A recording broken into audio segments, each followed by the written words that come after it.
Bon, tout d'abord, bonjour à tous. Et puis, je vous remercie d'avoir répondu positivement à mon invitation et d'être présent aujourd'hui. C'est un jour chargé en émotions, puisque je vous annonce officiellement mon retrait de la présidence. Vous connaissez tous les raisons de mon arrivée au club en 2008. Elle a fait suite à un drame, la perte d'un ami.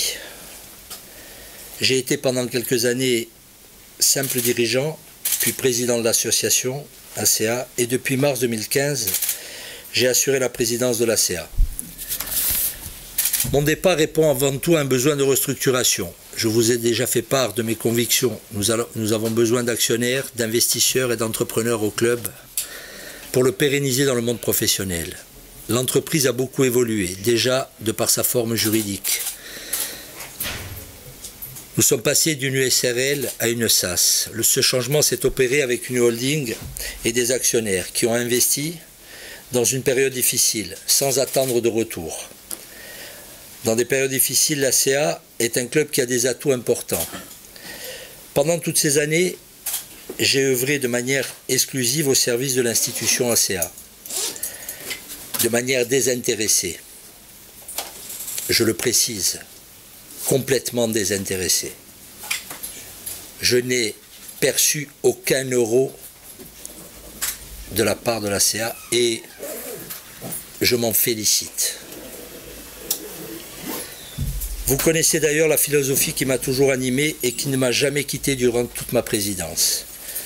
Entre 2008 et 2013, nous avons mené des travaux de rénovation importants au stade François Coty. Nous avons rénové entièrement la tribune Paul et couvert la tribune Fayet et créé des loges, construit le PC sécurité, redimensionné le terrain d'entraînement numéro 1 et changé à 2 reprises la pelouse pour que les joueurs et le staff puissent bénéficier de conditions de travail correctes.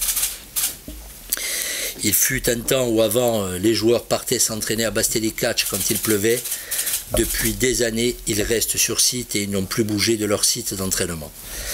J'ai porté l'agrément du centre de formation que nous avons obtenu en juillet 2013. C'est un outil indispensable pour le club et même incontournable pour tout club de football professionnel. Durant cette période, vous le savez, les contraintes du football n'ont cessé de s'accélérer. Pendant que nous menions ces grands chantiers, nous avons eu des difficultés à surmonter. Elles se sont atténuées aujourd'hui, mais nous en rencontrons encore. Je vous ai déjà communiqué nos difficultés, elles étaient de 3 ordres. D'abord, nous avons investi sur nos fonds propres pour faire grandir le club. Nous avons donc fait face à un assèchement de notre trésorerie, puisque les banques ne nous ont pas soutenus. Les banques classiques, les banques de dépôt, où on est client, on est tous clients. Elles ne nous ont pas soutenus. Par contre, quand il y avait des sous placés, là, elles s'en servaient pour faire leur rôle de banquier. Nous avons réalisé 9 millions de travaux sur notre trésorerie. Avions-nous vraiment le choix? Non. Il fallait avancer, sinon le football nous aurait laissés sur le bord de la route. Alors là, pourquoi je vous dis ça? Parce que quand on a fait le centre de formation et l'agrément, si on n'avait pas eu l'agrément, quand j'ai porté ce projet, si on n'avait pas eu l'agrément, la licence club rentrait en vigueur et nous aurions perdu 2,3 millions de droits télé en 13-14. Et si nous perdions 2,3 millions de droits télé, nous aurions disparu parce que ça correspondait aux difficultés que l'on rencontrait. Ensuite, nous avons eu à subir de très nombreux contrôles fiscaux, URSSAF, crédit d'impôt, brigade financière, contrôle de légalité sur les actes administratifs, c'est-à-dire sur les subventions. Aucun club français n'en a eu, jamais. Jamais. Et Corse. Hein, mais nous, on les a eus. Ces derniers nous ont fait perdre 1 million d'euros de subventions. Au regard des difficultés au niveau financier des collectivités, nous avons eu une perte d'accompagnement à plus d'1 million d'euros, si l'on cumule les 8 dernières années. La perte des subventions entre la collectivité due au contrôle et due en partie aux difficultés que rencontrent les collectivités avec la baisse des dotations globales de fonctionnement de la part de l'État, donc la baisse de leurs ressources, et la fusion des collectivités, c'est 2,4 millions que nous avons perdu en 8 ans. 2,4 millions de subventions. Au regard des difficultés, nous avons eu une perte d'accompagnement à plus d'1 million d'euros sur la fusion et sur la diminution du montant des aides. Et en particulier sur les périodes 12-13, 13-14, 14-15.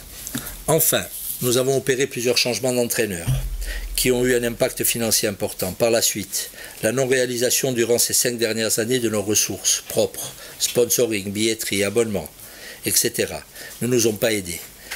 Puis nous avions, conformément au souhait de la Ligue, lancé une opération, enfin au souhait de la Ligue. Disons que la Ligue souhaitait l'exploitation des stades quand vous êtes propriétaire. Et nous avons eu, à un moment donné, l'idée de lancer un festival. Ce que nous n'avions pas prévu, c'est que, enfin pas prévu, en tous les cas, pas appréhendé de bonne façon, de bonne manière, c'est que il y avait un plan Vigipirate et que c'était compliqué puisque nous étions dans une période d'attentat. Et donc ça a été un échec financier qui nous a coûté quand même 500 000 euros. Enfin, dans ce contexte, malgré tout, j'ai continué d'affirmer la philosophie du club. J'ai mis en place des partenariats avec les clubs amateurs. Il y a 10 ans, l'ACA n'avait pas un club partenaire. Aujourd'hui, il y en a 10. Et notre centre de formation pour tisser un lien fort entre le football amateur et le football professionnel. J'ai essayé d'élargir notre sphère avec le footnet et le championnat de France qui s'est joué à Ajaccio. Le futsal et la section féminine. Ils sont les enjeux de demain puisque toutes ces disciplines passent sous la coupe de la Fédération française de football. J'ai continué à accentuer le travail en direction des associations, des quartiers et de nombreuses causes avec une place importante pour le social. J'ai créé le centre de formation que nous avons financé à hauteur de 35% sur le 1,8 million.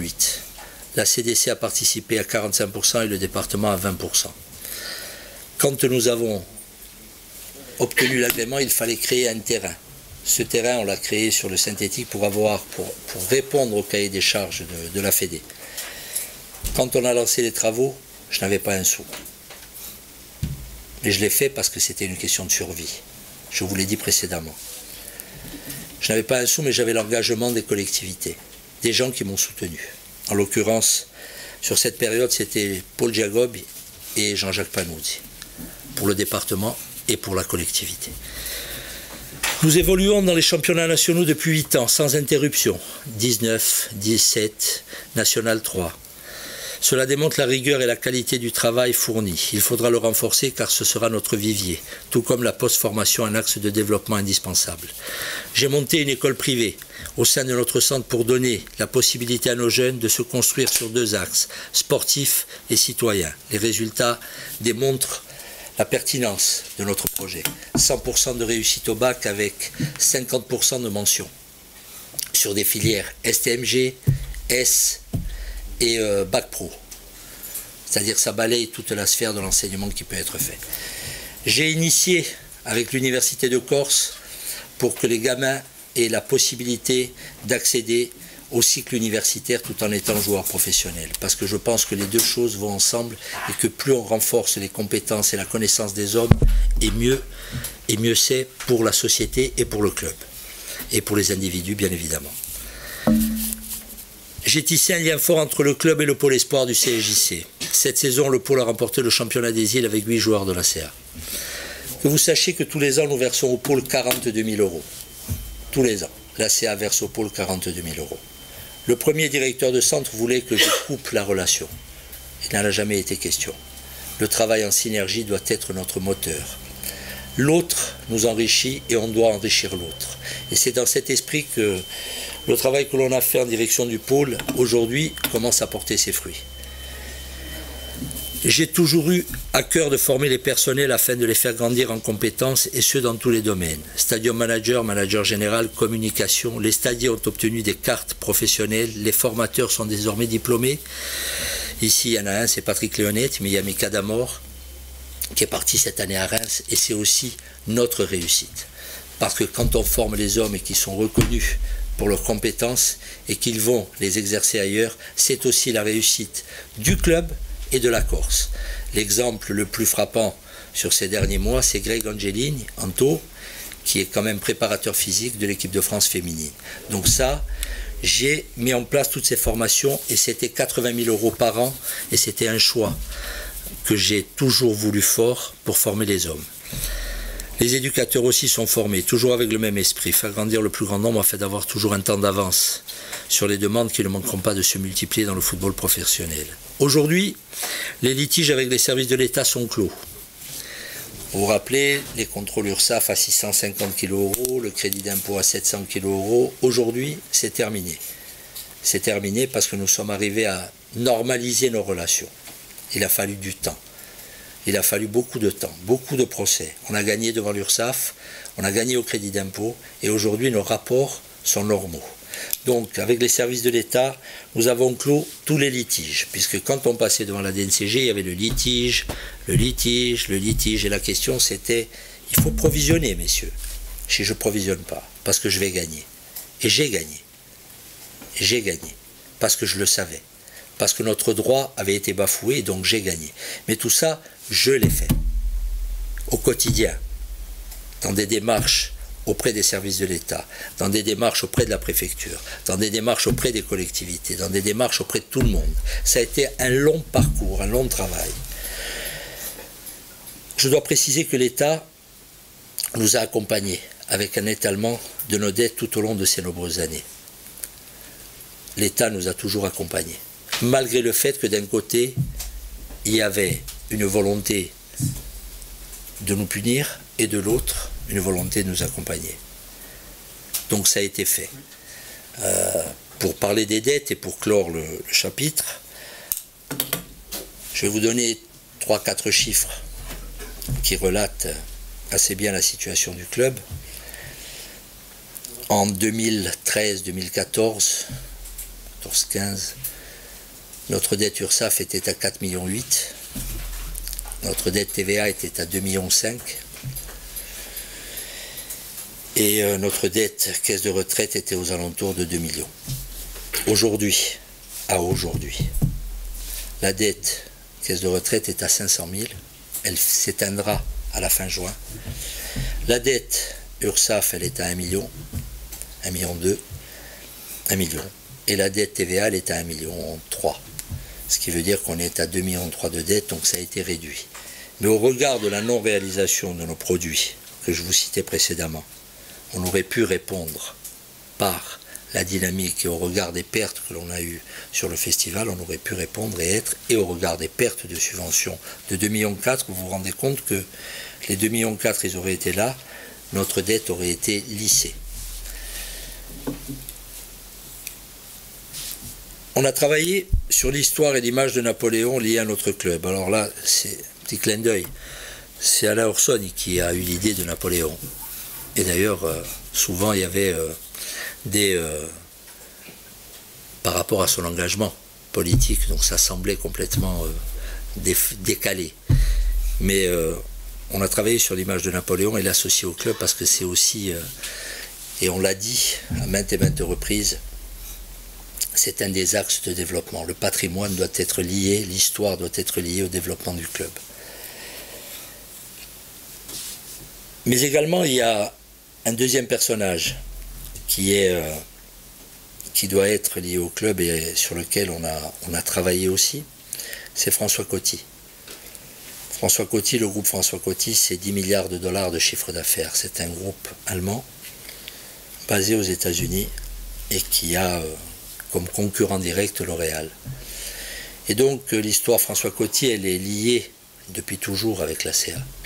Parce que c'est François Coty qui a acheté le premier terrain à Jean-Louis. Lui. Et c'est sa petite fille qui a financé les travaux de François Coty, du stade. Donc il y a une vraie histoire entre ces personnages et le club. Et donc là, c'est un des axes aussi de développement sur lequel nous avons travaillé, et j'ai travaillé plus particulièrement sur François Coty. Et donc, j'ai eu la chance de rencontrer son arrière-petite-fille qui est en charge de l'association et qui est prête à œuvrer dans ce sens-là.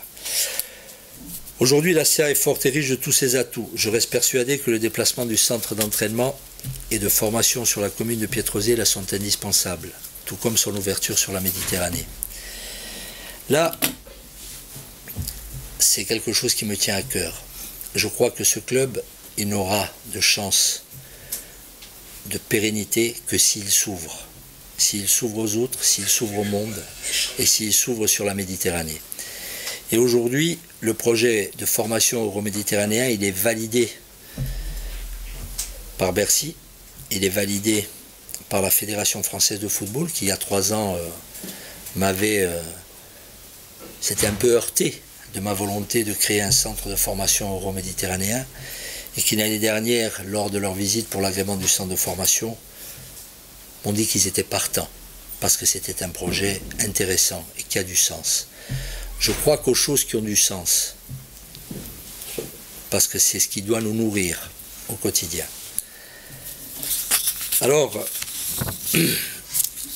le conseil d'administration désignera mon successeur dans les prochaines heures, ou dans les jours qui viennent. Je lui souhaite de relever les défis et toute la réussite pour le club. Je tiens à remercier les salariés qui se sont investis dans des périodes difficiles de façon pleine et entière, afin de relever les défis dans l'adversité. Je remercie les partenaires qui sont restés fidèles malgré les difficultés. Je remercie aussi les collectivités et les présidents qui ont travaillé avec nous, Gilles Simeoni, Paul Giacobbi, Pierre-Jean Luciani, Jean-Jacques Panuzzi et Laurent Marcangeli. L'institution a 109 ans. L'ACA a connu des périodes fastes et difficiles dans son histoire. Aujourd'hui, cela fait 23 ans qu'elle évolue dans le monde du football professionnel. Je me suis mis au service de l'institution, parce qu'elle prévaut sur tout et sur tous. Elle prévaut sur tous les hommes. Les hommes ne sont que de passage, quels qu'ils soient. Et comme le démontre notre campagne d'abonnement pensée par Jean Dogaziello, l'orzo est éterne. Et là aussi, un petit clin d'œil. Quand il s'agit de lancer cette campagne,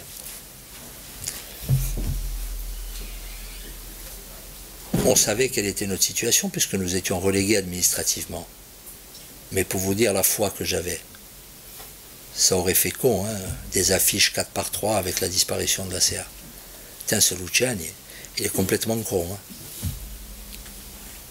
Eh oui, mais je savais qu'on s'en tirerait. Je savais. Parce que le travail avait été fait. Par moi, beaucoup, et par les autres. Aussi. Donc, j'ai lancé la campagne et j'ai dit à Jean Doux, allons-y.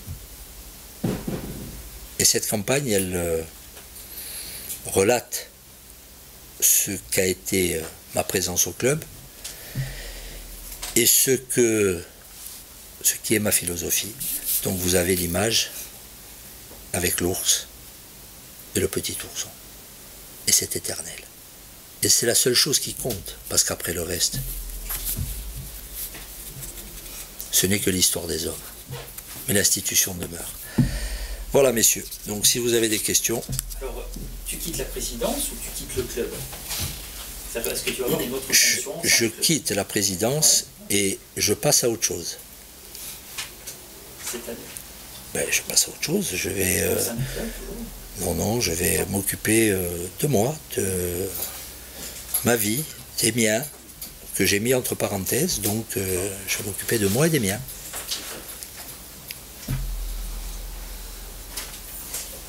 Est-ce qu'on a une idée du successeur? Je laisse le conseil d'administration vous l'annoncer, même si j'ai une idée, mais je laisse le conseil d'administration vous l'annoncer parce que c'est comme ça que ça se passe. Je suis très respectueux. La rumeur ne m'intéresse pas, je vous l'ai déjà dit. Je préfère les informations.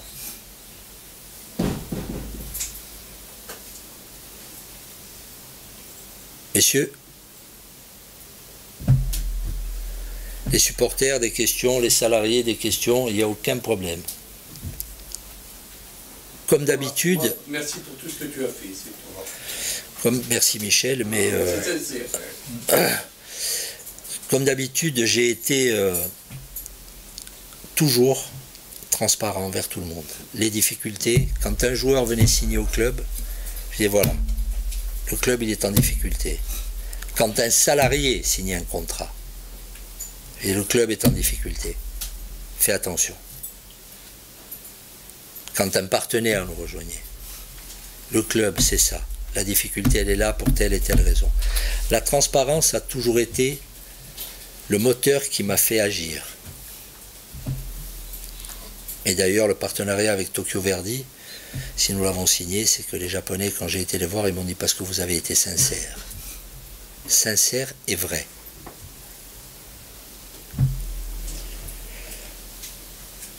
On te sent ému, semble que c'est un moment... Alors, pour le coup, bien évidemment, il y a de l'émotion, parce qu'on ne passe pas 11 ans comme ça sans... alors c'est qu'on est un monstre froid, je ne suis pas un monstre froid. Je suis fait de chair et de sang et de sentiments. Mais en même temps, si tu veux, je me dis que, je le répète, je reste persuadé que la survie passe par des chefs d'entreprise, par des jeunes, par quelque chose d'ouvert. Je reste persuadé que c'est ça, la pérennité du club. Donc, je me dis qu'en même temps, moi j'ai 60 balais, hein, et que pour ceux qui ont eu des discussions avec moi, j'ai toujours dit que c'est une expression qui est un peu triviale, mais je ne vais pas rester me pisser sur les godasses. Je pense qu'à un moment donné, il y a aussi besoin de sang neuf, de vrai sang neuf, pour régénérer tout ça et pour faire en sorte que les choses évoluent Alors il y a bien évidemment la philosophie du club qui doit rester, qui doit animer tout ce qu'on fait. Et puis après, derrière, eh bien, il y a aussi des gens qui doivent être investis, des chefs d'entreprise, parce que le football professionnel, il appartient à l'entreprise. Il n'appartient pas aux journalistes, il n'appartient pas aux fonctionnaires. Est-ce que ça veut dire que tu sentais toi aussi que tu avais besoin de prendre le recul ? Mais je vous l'ai déjà dit, hein. Je ne crois pas trahir un secret quand je vous ai dit que dans mon esprit, il était évident qu'il fallait trouver, d'ailleurs, je ne sais plus, il n'est pas là, RCFM, mais quand il m'a appelé au mois de janvier en me disant vous cherchez des actionnaires et Patrick Euro, par exemple, mais bien évidemment, parce que le football appartient aux chefs d'entreprise, c'est comme ça, c'est pas... voilà, parce que c'est comme ça que le réseau se crée, c'est comme ça que l'on renforce les ressources, c'est comme ça que l'on pérennise un outil qui aujourd'hui est structuré et qui est, à la fin de l'année, en réalisant les objectifs, qui sera stabilisé. Ça aussi, c'est le travail effectué. Voilà. Parce que le travail, ça a été... Hier, j'ai eu une personne au téléphone qui a eu la remarque suivante, qui a fait de la politique à haut niveau, qui m'a dit, tu sais Léon, ce que tu as fait de la gestion de crise pendant 5 ans. Tu as fait de la gestion de crise. Et j'ai trouvé la formule assez juste. Et donc aujourd'hui, il faut passer sur une nouvelle phase, et cette nouvelle phase, elle doit répondre aux objectifs que je vous ai donnés. Ensuite... Le meilleur souvenir que tu gardes? Le meilleur souvenir que je garde, je vais le garder pour moi. Parce qu'il est,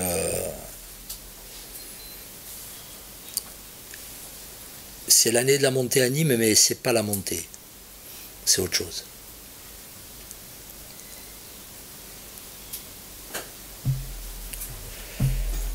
Et le pire?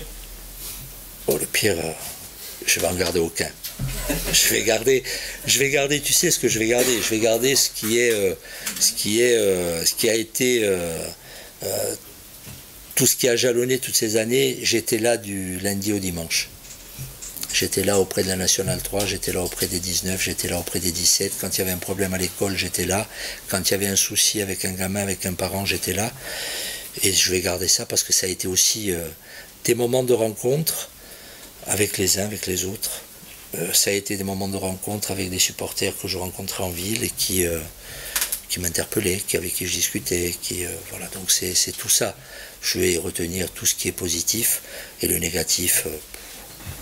Je dirais qu'il y en a eu tellement parce que ça a été un chemin de croix quelque part. Ça a été un chemin de croix, mais en tous les cas aujourd'hui l'outil sera stabilisé et ce qui compte c'est ça. Et il est en phase de développement et ce qui est important c'est ça. C'est l'institution, c'est pas... Et bien évidemment je serai au match présent pour soutenir l'équipe parce que c'est ce qui est important. Et j'en profite puisque vous êtes là, je lance un appel aux supporters et aux Ajacciens pour qu'ils s'abonnent et qu'ils soient nombreux au stade. Parce que ça passe par là aussi. Il faut que les Ajacciens s'approprient leur club. Et au-delà des Ajacciens d'ailleurs, hein, parce qu'il y a toute la CAPA au-delà des Ajacciens, mais il faut qu'ils soient nombreux, présents, parce que le club le mérite. Parce que le club le mérite et que, je le répète, tout le travail qui a été fait est important. Est-ce que tu passais dans la bonne période ou tu aurais préféré connaître... On choisit jamais, Pascal. Ouais. Pascal, on choisit jamais. Tu sais, on fait tel que les choses se présentent. Moi, j'ai eu 2 soucis de santé que tout le monde connaît, hein. Mais je suis toujours resté. J'aurais pu, hein. Pourtant les périodes étaient difficiles, j'aurais pu m'éclipser et dire je suis malade, je vais me soigner. Non, parce que la difficulté était là et j'ai affronté les difficultés. Donc tu me dis qu'est-ce que tu aurais choisi, on ne choisit pas. On fait ce qu'on a à faire et je l'ai fait.